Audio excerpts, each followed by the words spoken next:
Welcome to Project Handed Out 2.0, discovering the rich cultural heritage of Talisay City. I am Janica Lamio Gomez. And I am Giancarlo Honota from Don Hilarion G. Gonzaga Memorial High School. Ang simbahan saksi sa pagtuo kag kasaysayan. Ari ang isa ka parokya nga may malawig nga sugilanon kag isa ka barangay nga may dako nga papel sa Talisay. Ang Barangay Concepcion, isa sa pinakadumaan nga barangay sang Talisay, 12 kilometro halin sa sentro. Apang ang pinakapuso sini, amo ang simbahan Immaculada Concepcion.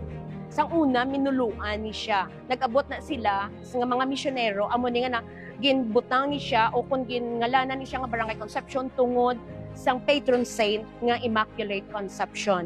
Ginhimo naman ni siya nga parish. Gin-erect ni siya ni Reverend Father Orlando Gargar. Pero ang sugilano nagsugod pa sang 1850. Si Reverend Father Marcelino Samonema ang unang nga pari, apang si Father Fernando Cuenca ang nagdala sang pinakadako nga pagbago. Ang brass bell nga may inscription San Jose Concepcion Anyo 1895 kag ang copper bell nga may ukit nga Donasyon de Iglesia di Minuluan. Mga tinaga nga nagapamatuod sang kalingon sang simbahan kag komunidad.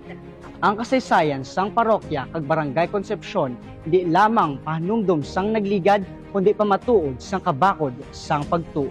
Pamana ini nga nagahatag inspirasyon sa mga pumuluyo kag sa masunod nga henerasyon.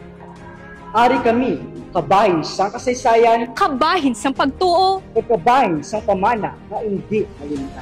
amo ini ang parokya sang Our Lady of the Immaculate Concepcion. Ini ang Project Handuraw 2.0. Sa kultura, Kag panublion, may asenso.